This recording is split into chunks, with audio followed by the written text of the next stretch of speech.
Hey, you wanna know what's crazy about this video? I guess the husband put up a secret camera. Yeah, he caught his wife cheating. Man, hit that like and subscribe button. On October 28, 2015, police responded to a 911 call. The caller claimed that they had just walked by their neighbor's home and they saw their neighbor's body lying on his porch. It appeared that the victim, 38-year-old Jonathan Sherrill, had been shot and killed by a shotgun at close range. The police found a used shotgun shell nearby on the victim's lawn, but that was all the evidence they were able to find until they spoke with his neighbors. One neighbor told the police that they had seen Jonathan and an unknown female outside. The female was attempting to kiss Jonathan, but he denied her advances and told her to leave. Another neighbor had cameras outside of their home that showed a vehicle pulling into Jonathan's driveway. After a few moments, Jonathan, his dog, and the unknown female are seen on camera. After about 30 minutes, the female leaves, but the same vehicle returns an hour later, which was when the shooting took place. Nah, Jonathan got them hoes, and I mean, I ain't even mean to say that. Jonathan got them females, and I think that was a female that did that. The vehicle then drives by again, Or about 5 minutes later, and the camera is able to pick up a blonde female as the driver. After looking into Jonathan's life and the people he knew, the police found out that the female driver was 34-year-old Colette Collins. It's coldish, so sorry about that. I'm not sure what they told you when they went out and caught you just now. I can assume what it's about.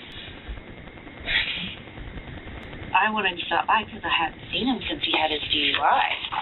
And I was like, I'm just going to go check up on him. I know he's been suffering from depression and the restaurant closing and everything. And so I went over there to check up on him, and he was doing good. He had a peel mask on, and he was in his robe.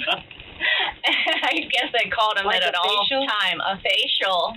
He had a facial on, and we just sat outside and talked. We just talked. Did he know you were coming by?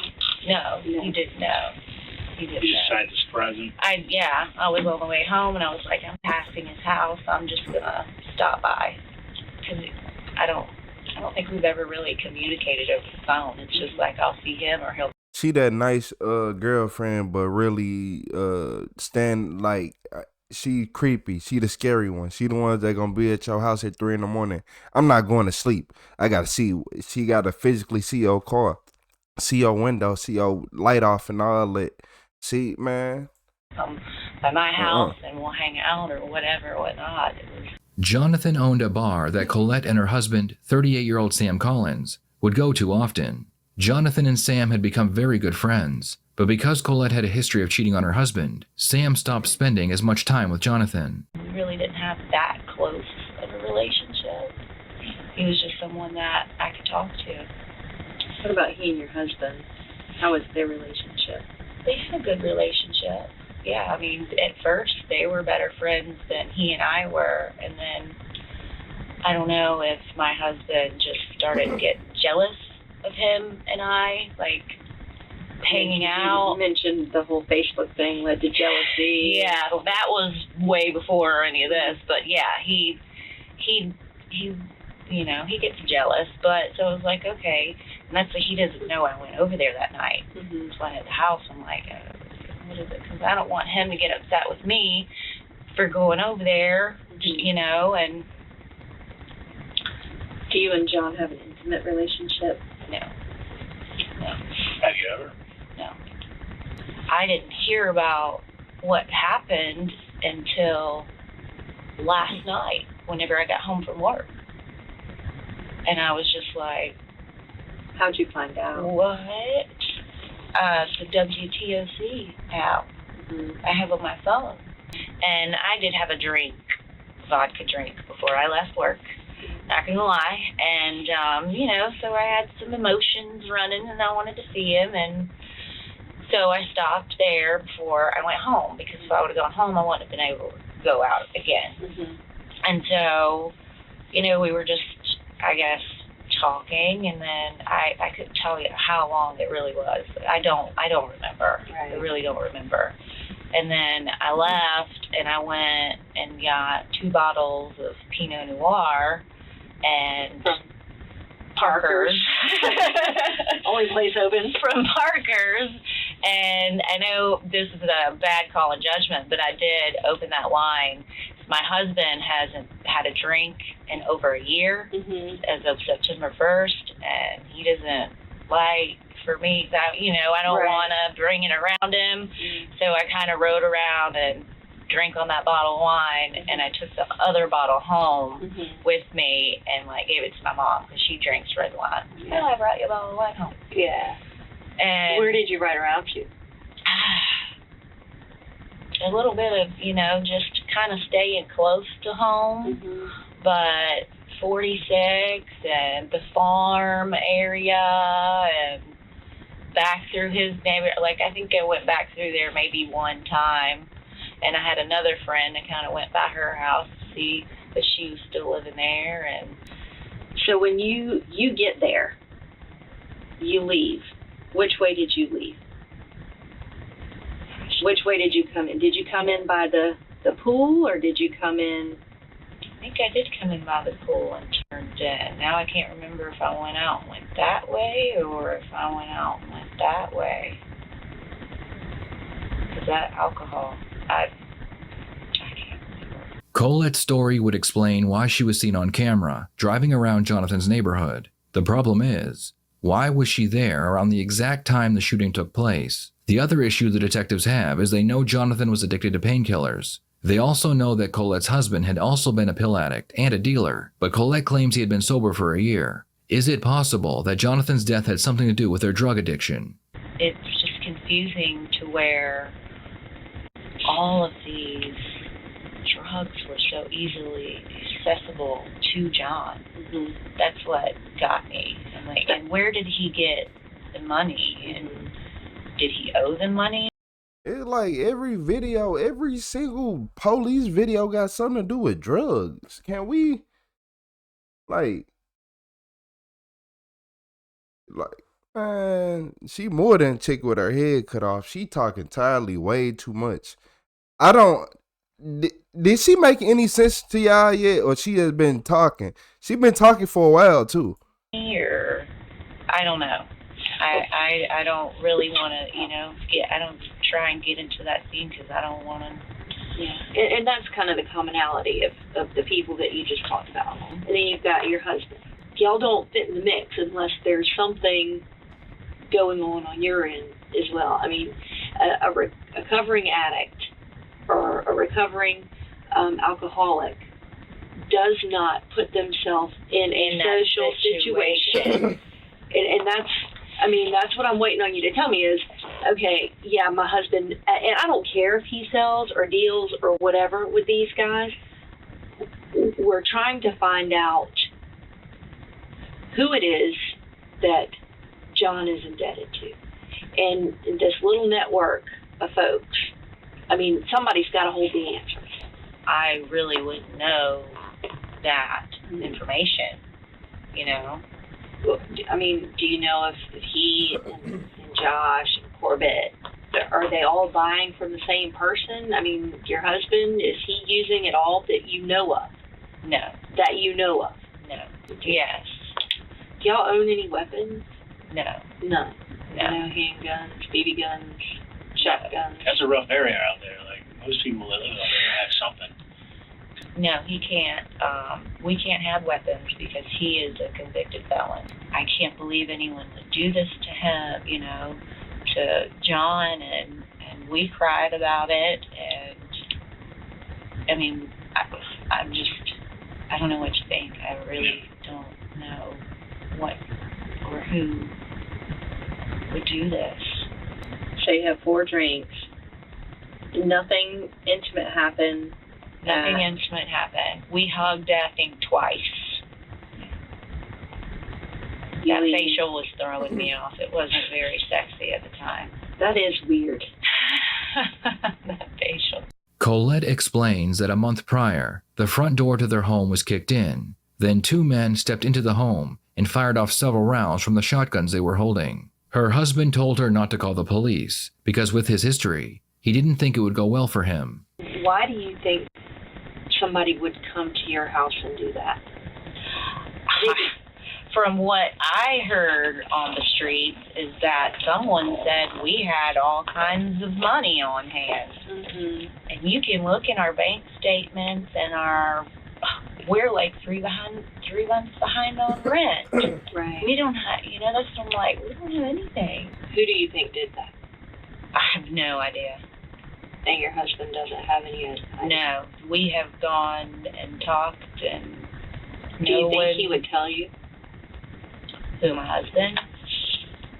Good question. And that's what I'm getting at. Like, as far as like trust goes with you guys, aside from the infidelity, I guess, that he doesn't trust you for, or he's paranoid about,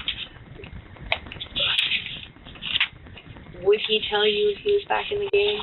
And the reason I ask that is because, again, look at the people that he's got around him. Mm-hmm.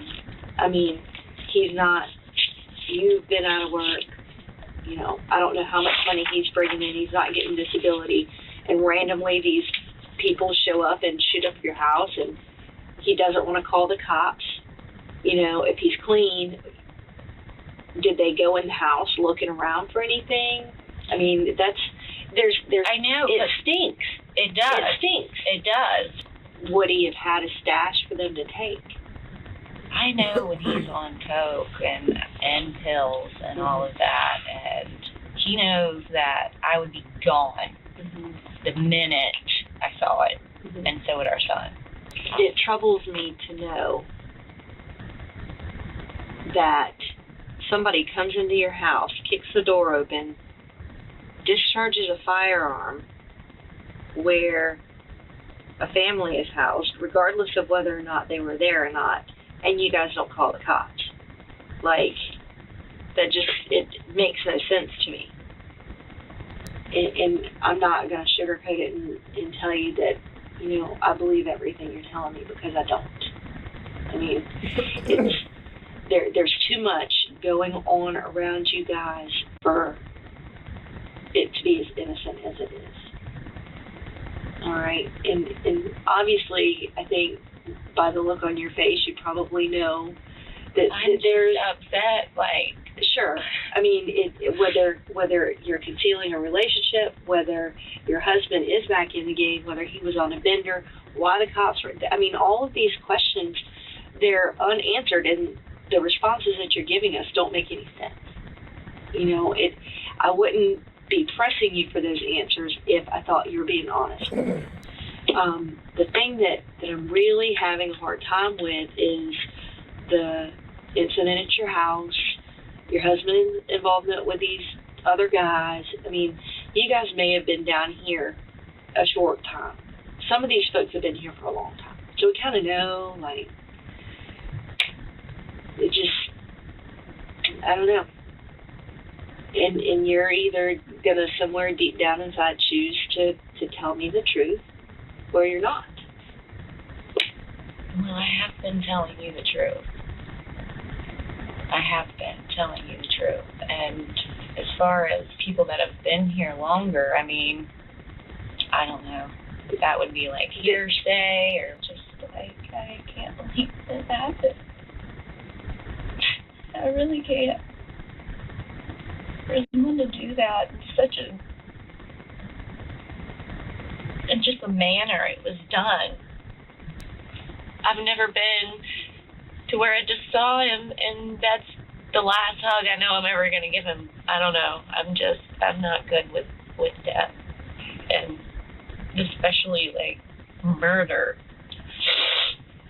I've never known anything like this before.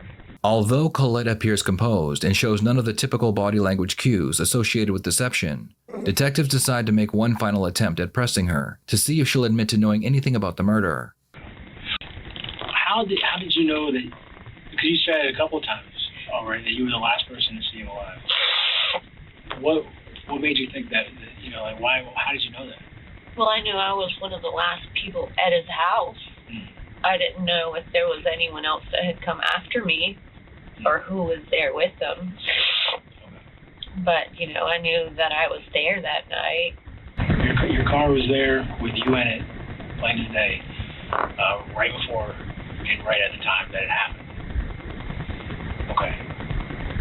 So we've got all that on video. Okay. And we're trying to figure out where the connection is there. Okay. And as upset as you are about it, and you're refusing to believe that your husband is involved in drugs anymore, that your husband's involved in any of that stuff, and yet you have people kicking in the door, shooting enough bullets to where they're picking up shells and still leaving some behind.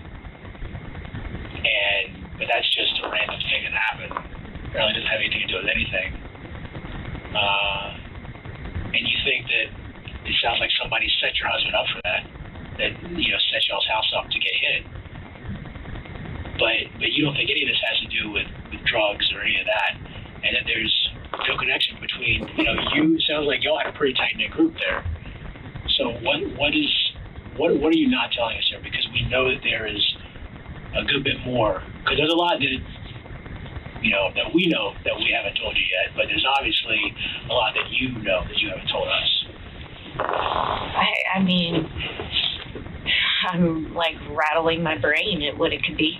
I'm not quite sure. Now I feel like this is turning into, do I need to get a lawyer?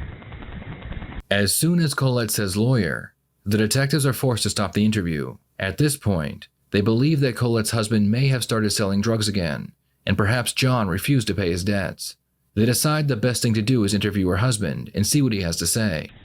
He was angry with Isaiah because he was spending, John was spending bukus of money with him on pills, like every day. He'd go through 10 to 15 of them things a day, and they're selling them at $30 a piece. I think that's like $400 a day habit. John would support. All of a sudden, he started having money trouble with the sipping cow thing or whatever. And he had been telling me about it because he'd stop by sometimes on break, vent to me about this and that about business, because he's like, I can talk to you, you're a little bit smarter than those guys or whatever, and you understand. And so he was having trouble with that and ran out of money. And he was angry because they wouldn't either front him pills for later or just give him some or whatever, because he felt he spent so much money, why not?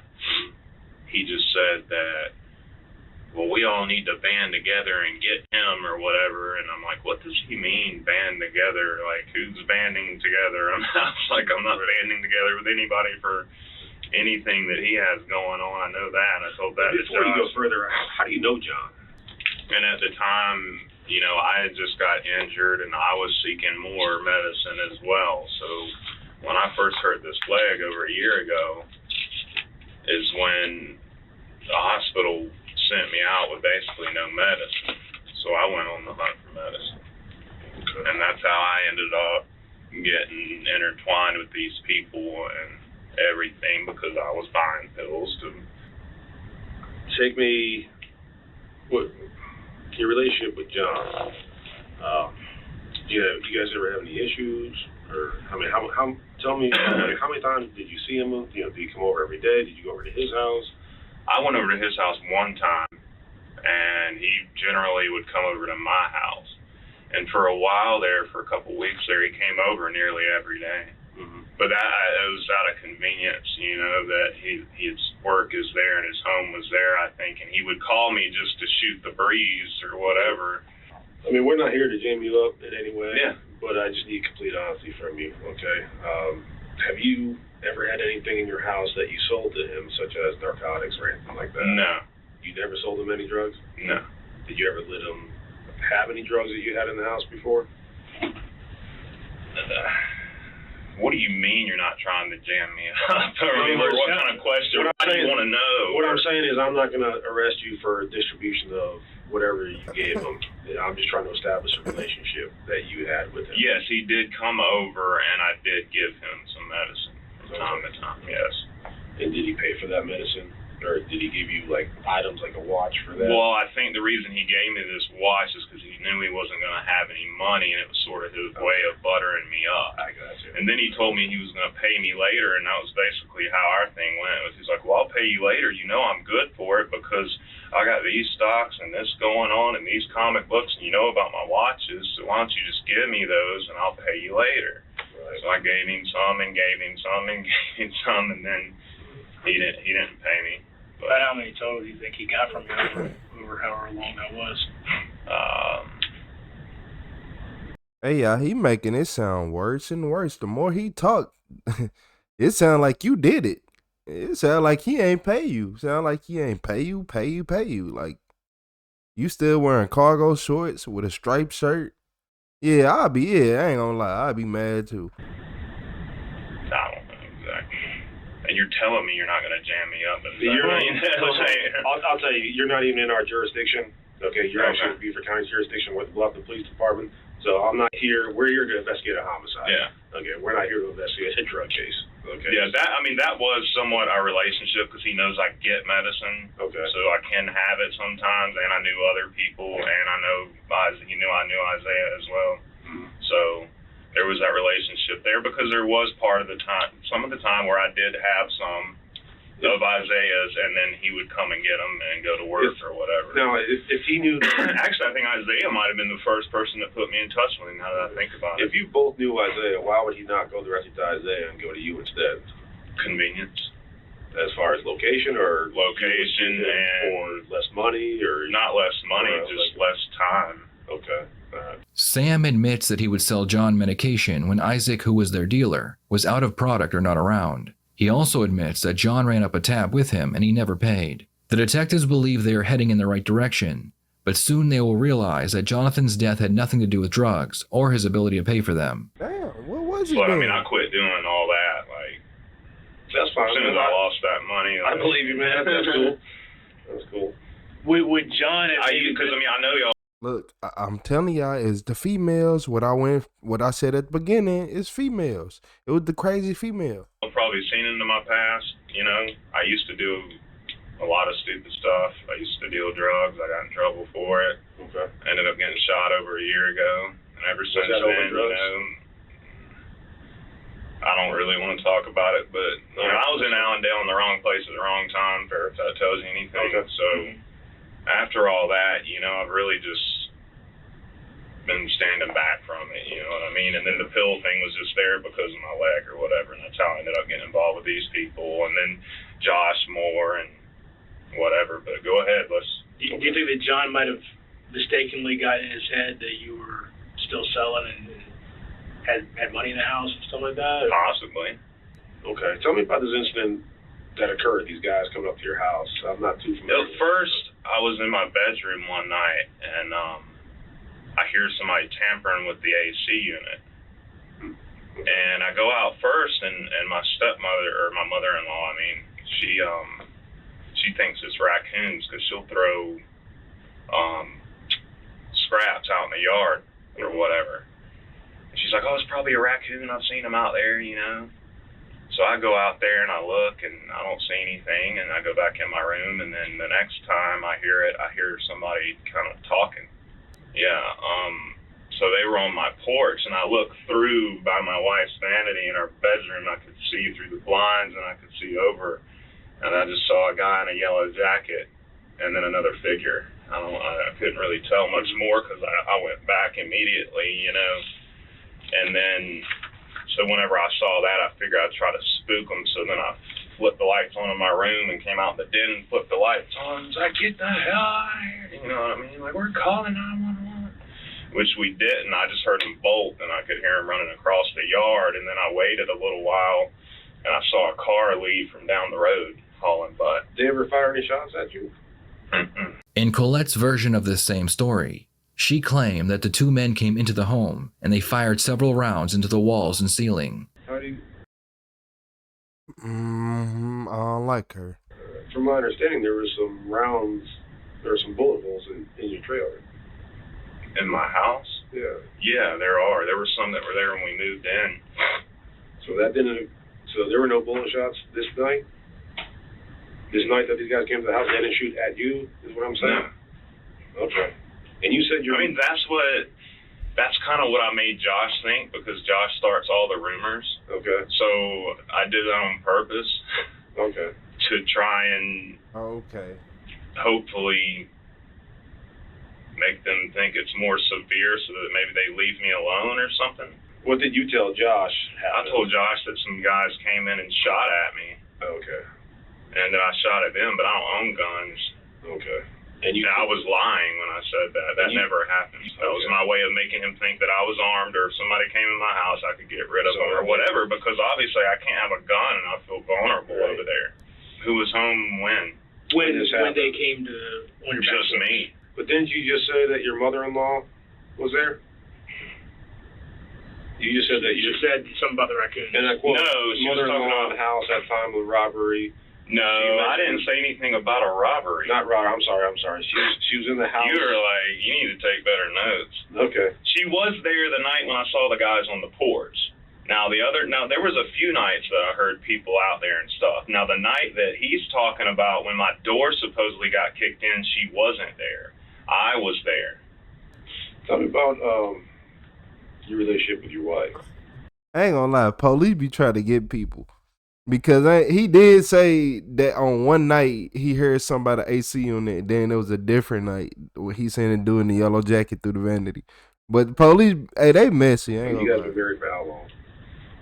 14 years. 14 years. Wow. Yeah. Okay. And did you guys have like a rocky point somewhere? Yeah. What happened A with couple that? years ago. She just, I don't know, we were having issues, and I think with her it might have been some addiction issues she was having with pills, and I was trying to get her to stop, and she didn't want to stop, so. She was addicted to pills? Yeah, and I was just trying to get her to stop, but when she gets in that mind frame, there's no stop, there's F you, because you want me to stop, or you're trying to stop me, and she ended up taking off. But she ended up going up to Augusta and told me she was staying with her mother and her aunt. I looked into my phone records and realized that she was talking to somebody up there. She was talking to... Why are you looking around? Because I'm looking there? No, because I'm looking for my phone, that's all. That's all. That's what I do when I'm thinking about it. No, it wasn't, had nothing to do with To you. try to I was remember. looking at my phone. Oh, okay. Go ahead. Anyway, so yeah, that went on. I saw on her phone that she'd been talking to another man, and I figured out who it was, and it's a guy named David Heyman, and it turns out that it was her stepmother's brother, which is just terrible to me. So, shit, I can't remember. It's something I don't like to remember. That's okay. You know what I mean? I really don't want to That's talk fine. about it. No, that's fine. I gotta ask you, are you aware that she was over his house the night he was murdered? He don't know nothing about that. She did mention to me when she came home that she stopped by there. Okay. It looked like you lying for her. Why did she tell you she didn't tell me? No, I don't know if you knew or not. That's what I'm Oh. asking you. If you knew that she was. No, she told me that she stopped by. Okay. Does she normally stop by his house? That's what I asked her. Yeah. And she said no. She said she just wanted to stop by just because she had was concerned about him or whatever. Okay. Now, Tuesday night, where were you? I was at home You were at home. with my son and Okay. What? my mother-in-law. Your mother-in-law was home too. I mean, I did ask her the next day, have you been going over there? I was like, because Josh called me and told me what happened, and then I was like, and then she said, well, I was over there last night, and I was like, why were you over there? Okay. Like, what the heck are you doing over there? And that's when she told me. Yeah, well, I stopped by because I was concerned. I was like, well, is this something that you've been doing? I was like, because I would like to know. Right. Do you I think was that like, she might have been intimate with him? I sure hope not. I mean, because, and not to bring up a sore subject with you, but you remember her behavior when she dealt with your stepmom's son.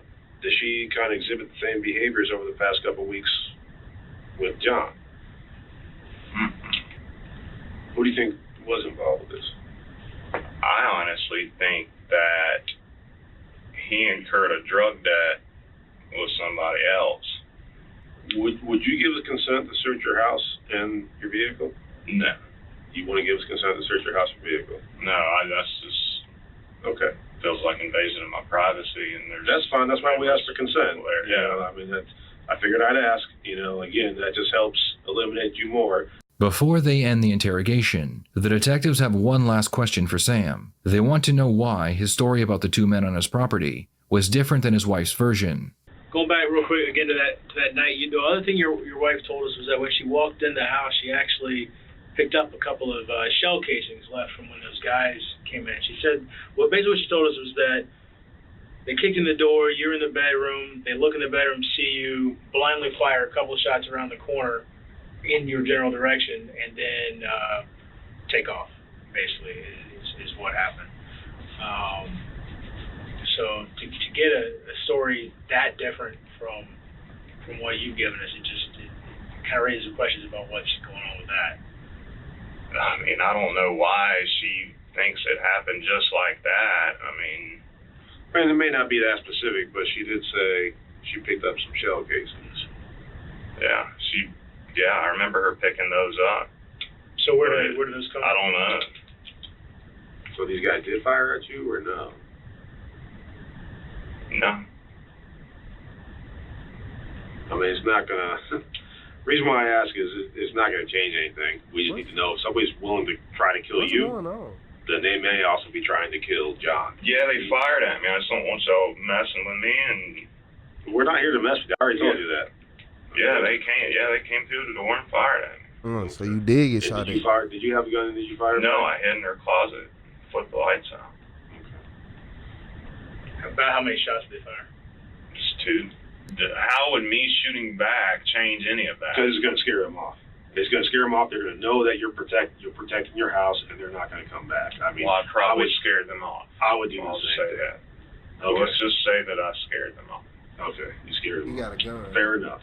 All right. He has a But gun. I currently have no weapons or anything like that. Okay. Whose weapon was that you used to scare them off with? I didn't necessarily do that. I scared them off. That's all I want to say. Okay. You can't tell us how you scared them off? I mean, you pretty much know already, so no, I can't. I mean, you. I don't know. That's why I'm asking. You know, again, you're the victim in this situation. You're allowed to defend yourself, especially in your house. You ever hear of the castle doctrine? What does it say? That felons can have firearms? I don't think so. Well, what it says is that you're allowed to protect your house. Yeah. Okay. I'm aware of that, but I don't have anything else to say. Okay. I'm without a lawyer. Okay. I understand. I'm not here to jam you up. After asking to speak with a lawyer, the detectives were forced to let him go. At this point, the police were back to where they started and had no idea who killed Jonathan or why. A week later, Sam was pulled over for speeding, and the police found some marijuana. They really is trying to get him jammed up. But I want to know who did it. I think it was still the girl. I don't care what nobody said. In his possession. They also found a single shotgun shell inside of his pocket. The shell matched the ones found in Jonathan's yard the day he was murdered. This gave the police probable cause to search Sam's home, but they came up empty-handed. The police also got a warrant to search his phone, and they found a single text message Sam sent to one of his friends. The message read, "I hope you don't wake up from this text. Put gun in back of truck." The police tracked the number to an address not far from Sam's home. They spoke with the owner of the home, who explained that yes, he had let Sam borrow a shotgun for protection, and that Sam had returned the firearm recently. He then showed the investigators the shotgun, and he told them that it hadn't been touched since Sam dropped it off. Several tests were run on the firearm, and it came back that not only was it the same one used to kill Jonathan, but it was also covered in Sam's DNA. This was the break the police needed, and Sam was arrested and charged with murder. Almost immediately after Sam was arrested, his wife asked to speak with a detective, claiming she wanted to confess to what happened. After I left John's, I went home, and we got into a fight, Sam and I. What was the fight about? I don't even remember everything. He was mad that I went to believe John's. He was upset with me because I had already gone to John's, and I had never talked to John without Sam around. So he automatically thought something was up when there wasn't anything. But I was just concerned. I was truly concerned for John. And I didn't know any of this had happened until I saw it in the news. And I just knew, I didn't know what to do. I was scared. I go to leave, and he grabs me, and you're not going anywhere without me, and chases me down, gets in the car, and then at that point, So you actually got in the car and were pulling away? yes. Okay. And at that point, I didn't want to take the fight back to the house because of Chase being there and everything. And we rode around talking. Where the argument happened at that point? A lot of it was outside on the front porch. And he was getting really loud, and I couldn't control him, so I just was like, I'm out of here. And he ended up getting in the car. Chased me down, got into the car, and we didn't go too far. I don't even remember exactly if I even pulled out onto the road. I think I pulled right into our little drive. That's where those cones are at the top of the hill, and stopped. And then I was like, okay, I gotta get some sleep. I've got to be at work at 8 in the morning. I don't need this shit. Nothing's going on. Nothing, you have nothing to worry about with Johns or anyone. I didn't know whenever he got the gun what was gonna happen. And I know that. So you went back to your house? We went back to the house. Okay. And he had been carrying that gun since Cody gave it to him for protection from the door getting kicked in. Right. And, he was constantly paranoid about someone coming back. And so he had that gun, and then he was like, well, let's go talk to John. I want to confront him about you. And I was like, no, I'm not doing that. And we rode around, and you could, and I'm like, I don't know what to do at this point. I don't know what to do. And we ended up getting into more of a fight, and I threw my hands up and told him to get out. And I left. And then he called me and said, I need you to come get me. And I had no idea what happened, what was going on. He just kept saying, let's go. Come on, let's go. Where are you? And, I'm like, what did you do? Did you talk to John? What did he say? I was like, did you hear what he had to say? Because I know that him and I had nothing going on. And he wouldn't say anything to me. Went home. I slept on the couch, and he slept in the bed. In the end, Sam would be convicted of first-degree murder, and he was sentenced to the rest of his life in prison.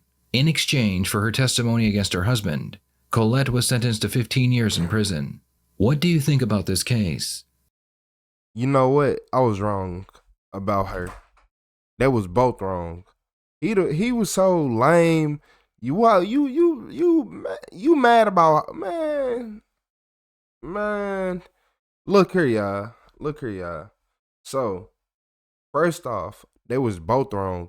You knew he had a gun, so you let him hop out the car with a shotgun in a bag, and you over here try to act like or concealing the shotgun in clothing, and you try to act like it was normal.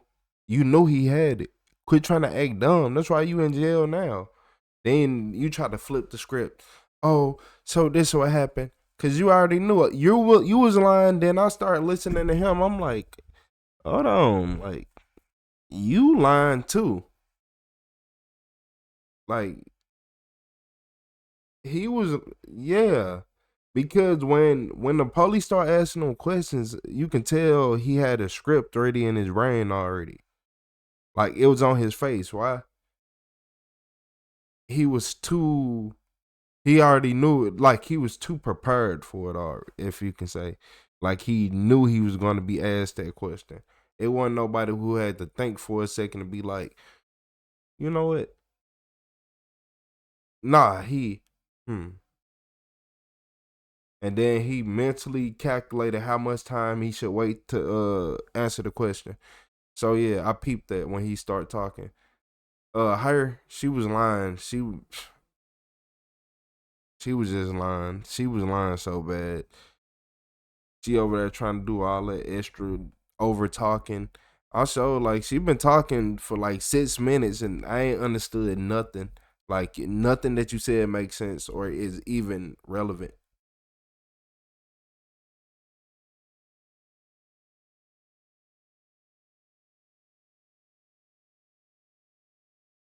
We having an earthquake?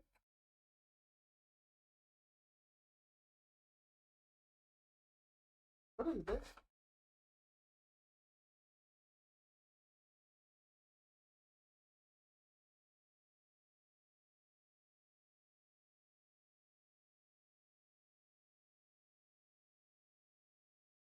But I hope I never feel that again. Uh,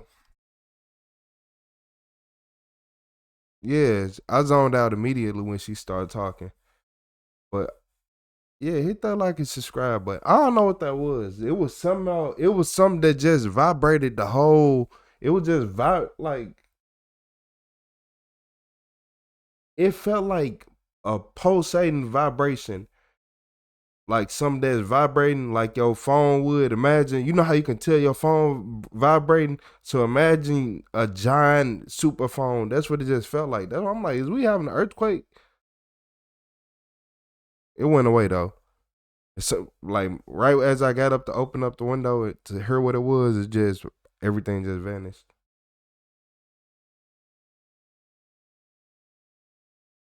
Shit, I hope y'all don't feel like here. I don't know what that just was. It was just weird though. I'm like, man, it made me stop mid talk. Yeah, that was off though. Hit that like and subscribe button for one of these people come to your house. And then the fact that he let jealousy, it was jealousy. It wasn't even a debt. He let jealousy do that. Yeah, y'all gotta do better. Had to do better.